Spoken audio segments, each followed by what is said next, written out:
네, 네, 그렇게 하십시다. 여러분, 오늘 조금 전에 우리가 창세기 34장을 자세히 또 들으면서 읽었는데요, 은혜롭지 못한 사건이 기록되어 있습니다. 야곱의 어린 딸 디나가 가나안 지방의 딸들을 보기 위해 외출을 나갔다가 강압적인 성폭행을 당했습니다. 이 참담한 일이 야곱의 집에 일어난 것입니다. 그 이후 화가 난 그의 오빠들이 속임수를 통해 복수하는 이 처절한 장면이 나옵니다. 왜 성경은 이렇게 수치스럽고 고통스러운 이런 내용을 기록하고 있는가? 솔직히 말씀을 준비하는데 쉽지 않았습니다. 하지만 우리가 성경을 통해 알 수 있는 사실은, 여러분, 성경은 아무에게도 아부하지 않는다는 거예요. 아부하는 게 없습니다.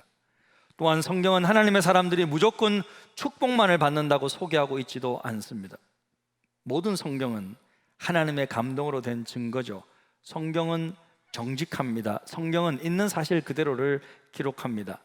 위대한 다윗 왕의 죄악도 숨기지 않고 기록하고 있고요, 모세가 이방인 여인을 취한 것도 기록하고 있고요, 의인 노아가 술 취해 벌거벗고 추태를 부린 것도 기록하고 있습니다. 성경은 보통 사람들, 평범한 사람들이 일어날 수 있는 모든 인간사의 희노애락을 공정하게, 공평하게 다루고 있습니다. 그렇다면 오늘 본문 말씀을 통해서 우리에게 정말 말씀하고 싶은 것이 무엇인가? 이 사건을 통해서 우리가 교훈받을 수 있는 것은 무엇인가? 제가 좀 가정의 관점에서 살펴보면 오늘 말씀은 야곱의 가정에 어떻게 위기가 찾아왔는지를 보여주고 있다, 그렇게 좀 살펴보았습니다. 우리가 오늘 말씀을 통해서 우리 인생의 위기가 어떻게 우리에게 찾아올 수 있는지 발견할 수 있다면, 위기를 알면, 그 원인을 알면 해결책도 찾을 수 있을 것입니다. 그래서 오늘은 말씀을 통해서 가정의 위기와 극복에 관한 배움의 시간을 갖고자 합니다. 야곱의 가정의 위기, 이 위기 정말 도대체 찾아온 원인이 무엇인가? 근본 원인이 무엇인가?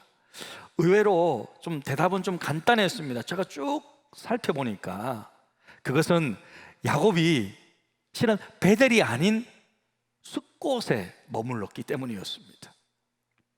여러분, 야곱이 이 하란에서 고향으로 돌아갈 때 하나님은 야곱에게 어디로 다시 돌아가라고 그랬습니까? 어디로? 베델로 돌아가라 그랬잖아요. 네? 베델로 가라고 했습니다. 야곱도 20년 전 그곳에서 하나님께 소원하며 그 베델이 하나님의 전이 될 것이다, 그렇게 약속했었습니다. 그런데 하나님이 그러면 베델로 가라 그러면 베델로 가면 되잖아요. 그런데 야곱이 베델이 아닌 숫곳에 머물렀다는 거예요. 여기서부터 모든 문제의 발단이 시작되는 거예요. 창세기 33장 17절인데 우리 같이 한번 읽겠습니다. 야곱은 숫곳에 이르러 자기를 위하여 집을 짓고 그의 가축을 위하여 우릿간을 지었으므로 그 땅 이름을 숫곳이라 부르더라. 베델이 아닌 숫곳에서 자기를 위해 집을 지었대. 그리고 가축을 위해 우릿간, 가축 우리를 또 만들었대. 자기 집도 짓고 짐승집도 짓고, 뭐예요? 본격적으로 지금 정착 생활을 하고 있는 거예요. 지금 여기 베델도 아닌데 그곳에서 좀 살다가 건너편에 있는 세겜성에 가서 또 장막을 치고 또 살기 시작하는 거예요. 여러분, 잠깐 우리 사진을 보면요, 사실 뭐 이스라엘 땅이 그렇게 넓은 땅이 아니죠. 쭉 하란에서 쭉 내려와가지고 저 야복강이라는 데서 5번에서 이렇게 이제 천사와 씨름하고 거기서 이제 해결 받잖아요. 그러면 이제 쭉 10번 베델이 보입니다. 베델로 쭉 가면 되는데 그렇지 않고 강가 근처 숲곳에 머물르기 시작했어요. 그리고 또 잠깐 옮긴 게 그냥 세겜 땅에서 잠깐 저기 도심이라고 저게 가게 됩니다. 자, 여러분, 야곱은 그럼 왜 이렇게 숲곳에 머물렀을까? 나름 이유가 있겠죠. 제가 볼 때는요, 형 에서와 너무 가까이 있기를 원치 않는 거예요. 혹시라도 형님이 또 마음이 바뀌어가지고 자기에게 복수할까 봐 걱정이 되는 거예요. 그런데 여러분, 이런 생각은요, 하나님을 향한 불신이에요. 왜? 하나님께서 야복강 나루터에서 이렇게 야곱과 씨름하면서 너에게 축복해 주겠다고 화해시켜 줬잖아요, 얘들아. 하나님이 해주신 거잖아요. 그러면 믿어야죠. 그런데 야곱이 잘 못 믿는 거예요. 신뢰가 부족했습니다.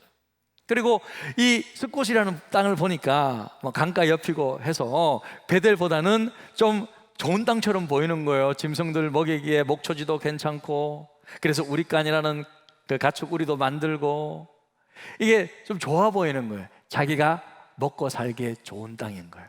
경제적으로 좀 좋을 것 같은 거예요.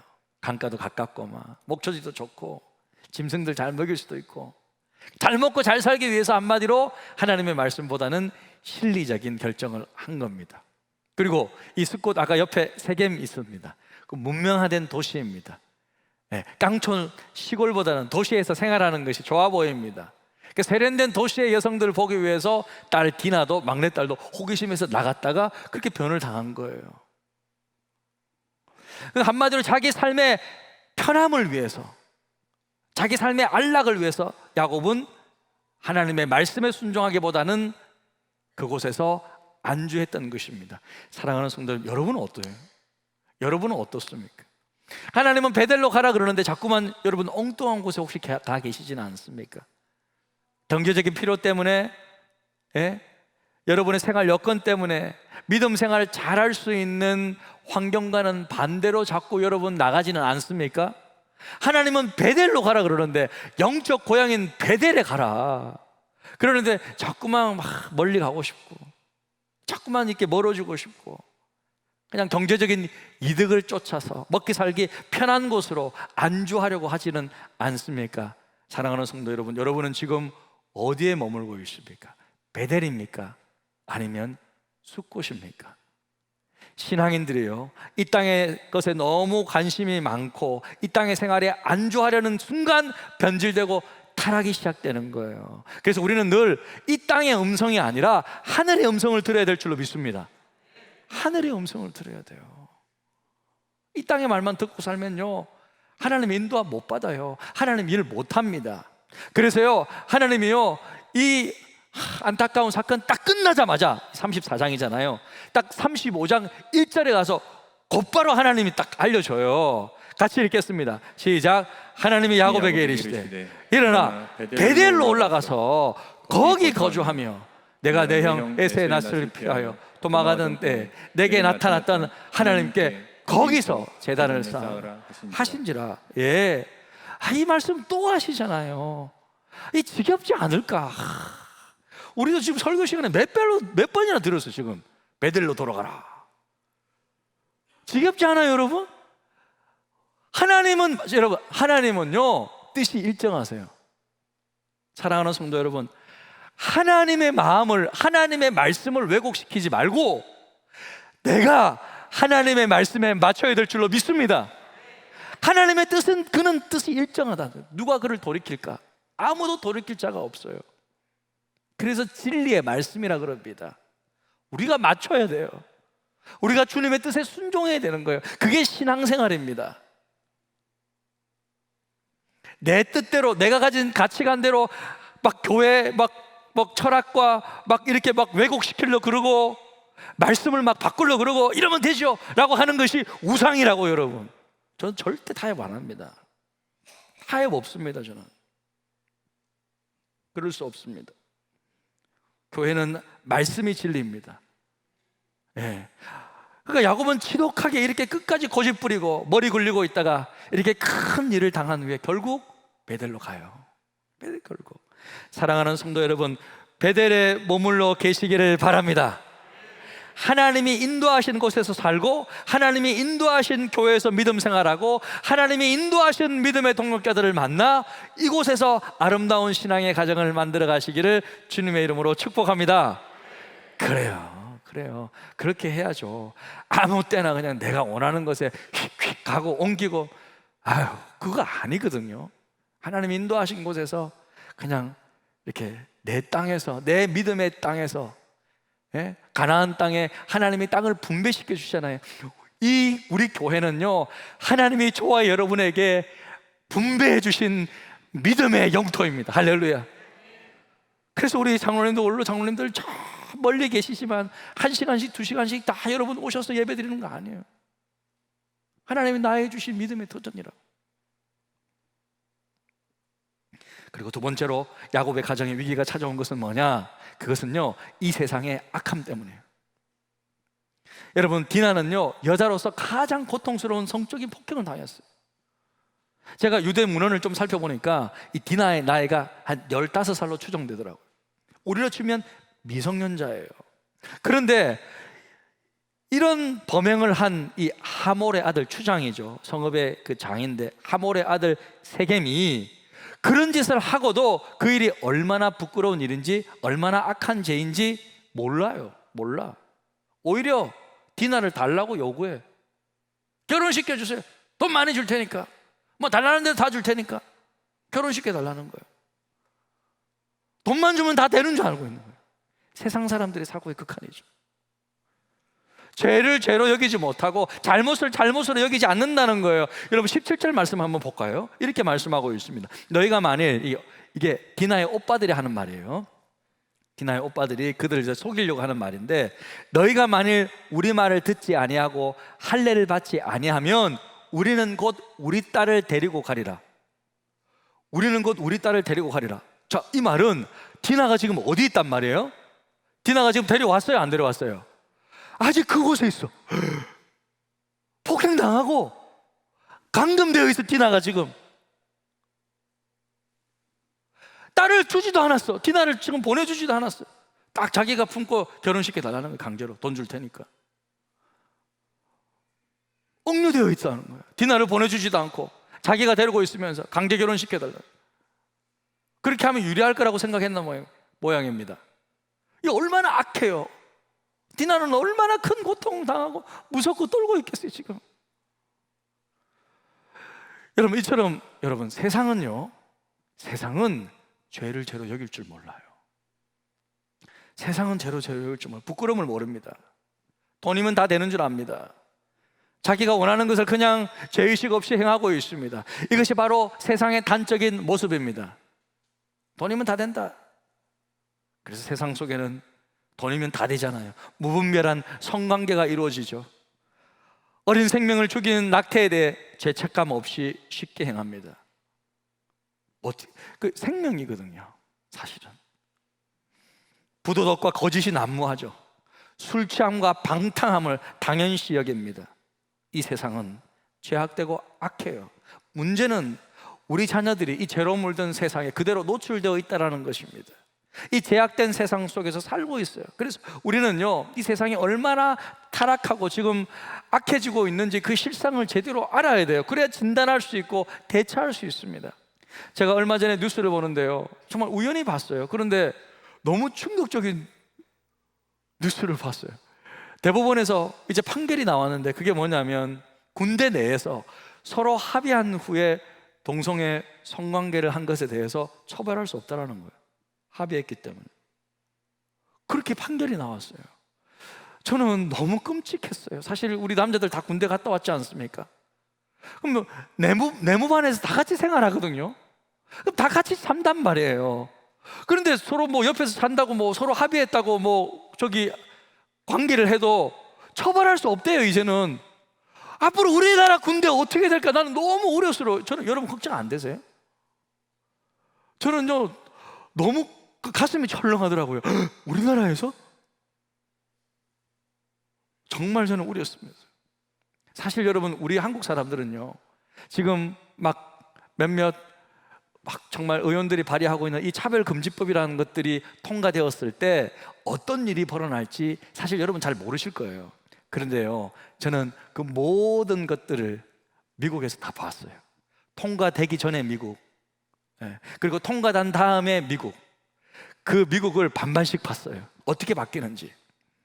이런 법들의 파급 효과가 얼마나 강력한지 저는 이미 눈으로 보았고 몸소 체험한 사람으로서, 그래도 우리나라는 예의를 중시하고 사람됨의 가치를 소중히 여기는 우리나라에서 이런 법들이 통과되지 않도록 저는 노력하려고 생각하는데요, 사실 몇 개월 전만 해도 관악구 의회에서 차별금지법 통과시키려고 그랬어요. 근데요, 우리 목사님들이 연합해서 모여서 정말 반대했어요. 가만히 안 두겠다. 가만히 안 둘 것이다. 교회들 일어나겠다. 그렇게 해서 그거 막았어요. 제가 다음에 그런 법안들에 대해서 좀 이야기할, 사실 다른 교회들은 다 알려주고 말해주고 했는데, 저는 혹시나 행여나 선거를 앞두고 막 우리 교회가 정치적인 중립을 지키지 못하고 혹시 이런 것들 때문에 막 또 혹시라도 제가 교회를 또 비난할까봐 다 사실 안 보여줬지만 다른 교회들은 이미 다 보여줬어요. 차별금지법에 대해서, 이런 실상에 대해서. 이름 자체는 좋아 보이죠. 차별금지 좋잖아요. 이름 좋아 보입니다. 당연히 사람 차별하는 거 금지해야죠. 이것은요, 헌법에서도 이미 보장되어 있는 거예요. 그런데 문제는 그 법안들의 세부 내용들을 쭉 들여다보면요, 예를 들어서 성경의 가르침 가운데 동성애가 잘못됐다고 하나님이 죄로 여기시잖아요. 그런데 그것을 제가 예배 시간에, 설교 시간에 제가 가르친다. 이것 자체가 차별이 되는 거예요. 이것 자체가 차별이 되게 제가 범법자가 되는 거예요, 여러분. 실은 무서운 법이에요. 한마디로요, 제가 볼 때는 차별금지법은요, 기독교에 대한 역차별법입니다. 우리가 동성애자들을 차별합니까? 바깥에서 지금 동성애하고 있고 막 온갖 일들이 벌어지지만 누구 하나 여러분 차별하는 사람 있어요? 제가 차별해요? 오히려 도와주지. 이겨낼 수 있도록 사랑해주고 받아주지. 누가 차별한단 말입니까? 그런데 왜 그렇게 그런 법안들을 발의를 한단 말이에요? 그런 소리를 못하게, 교회 안에서도 그런 소리를 못하게 가르치는 거예요. 이게 좀 더 발전하면요, 미국처럼 될 거예요. 우리나라도 이제 미국처럼 남자가 여자 화장실 가는 거 당연하게 될 거예요. 나 여잔데, 나 여자처럼 느껴지는데. 그리고 더 나아가서 여탕에 들어가도 막을 수 없게 될 거예요, 법적으로. 여러분, 설마 이런 생각 드시죠? 아니에요, 여러분. 저도 미국에서 있는 동안 그 법원 바뀌고 할 때 설마 이렇게 했는데, 설마가 아니에요. 그렇게 되는 거예요, 여러분. 나중에는 뭐 동성끼리 하든 뭐 짐승하고 하든 아무런 상관없이 될 거예요, 여러분. 저는 그게 눈앞에 보입니다.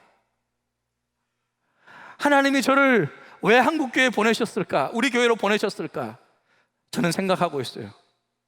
이거 막아야 되겠구나.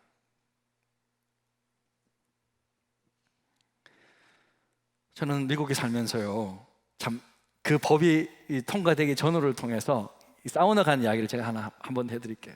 동네 사우나에 한번 잘못 갔다가 큰일 당할 뻔했어요. 사우나에서, 물론 뭐 남자 사우나죠. 사우나에서 남자들이 저에게 얼마나 달라붙든지. 끔찍하죠. 제가 인기 많아요. 제가 인기가 많은데 남자들한테 인기가 많아. 와, 저 좋아하지 마세요, 남자들. 얼마나, 여러분, 그게 저는 너무 충격받았어요. 한두 명이 아니었어요. 얼마나 저에게 달라붙든지 큰 곤욕을 치른 적이 있어요. 태어나서 처음으로 좀 과장을 좀 한다면 살인 충동을 좀 느꼈어요. 진짜 쟤네들 그냥 다 내가 좀 어떻게 해봐야 되겠다, 막 그런 생각까지 들었다니까요.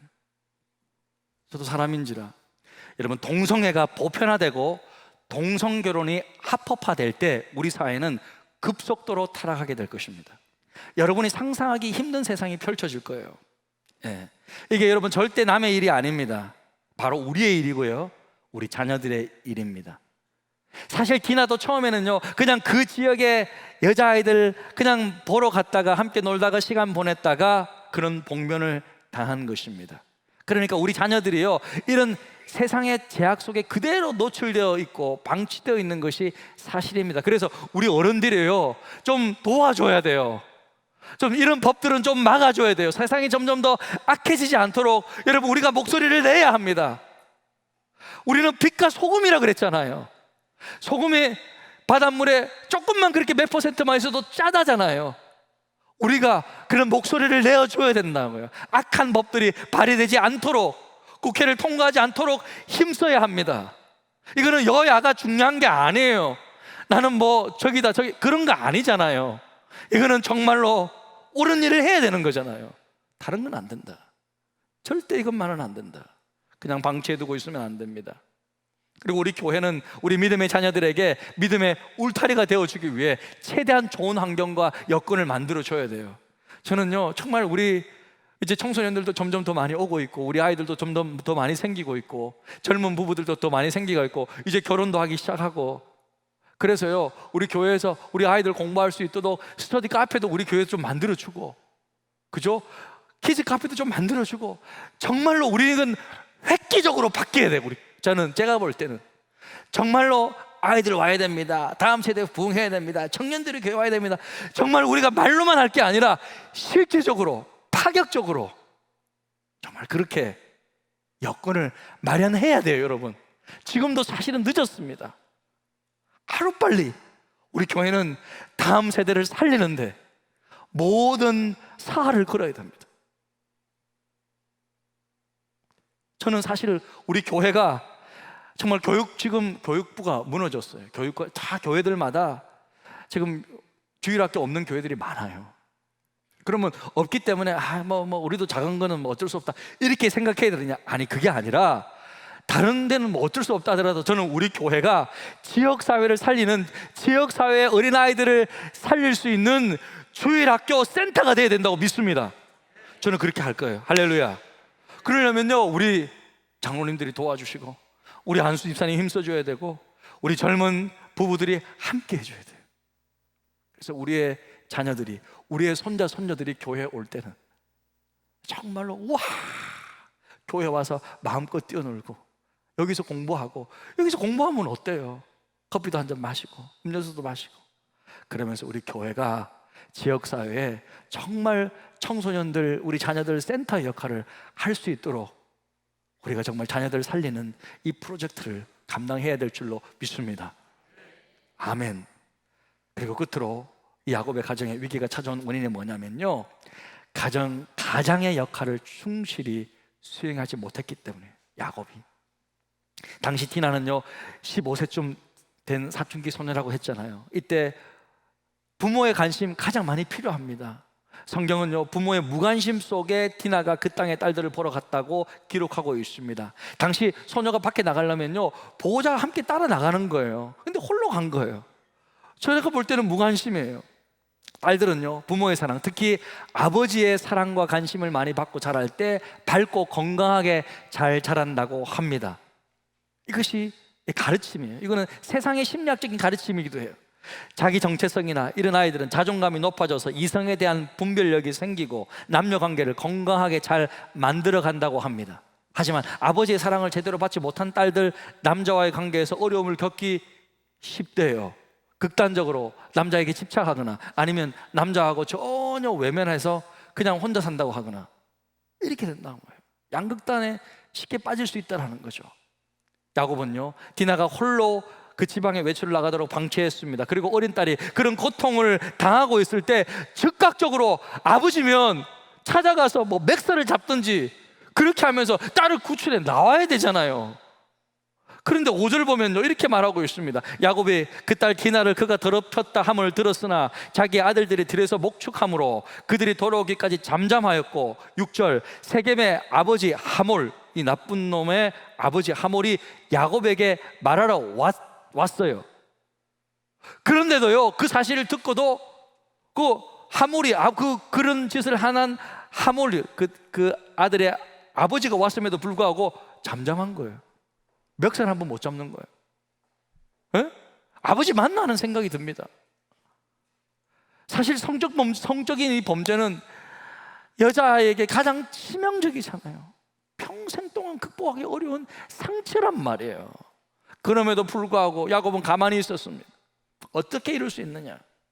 물론 자기들 외국인이고 상대는 추장 아들이니까 두려운 것이 사실입니다. 그럼에도 불구하고 저는 정말 납득하기 어렵습니다. 이해하기 어렵습니다. 아빠로서 역할을 제대로 하지 못했다고 볼 수 있습니다. 그러니까 이 아들들이, 아빠가 가만히 있으니까 그 오빠들이 가만히 있지 않고 들고 일어났잖아요. 속이면서까지 세겜성에 있는 모든 남자들을 다 죽여버리는 이런 참혹한 일들이 발생하게 된 것입니다. 야곱은 가장으로서 자녀들을 돌보고 신앙교육에 충실해야 했지만 그러지 못했습니다. 이것이 바로 가정의 위기가 찾아오게 된 것들입니다. 그래서 사랑하는 성도 여러분, 우리 가정의 달을 맞이해서 정말 회복되어야 될 것이 뭐냐면 그 무엇보다도 우리 가정에서의 자신의 역할 충실했으면 좋겠습니다.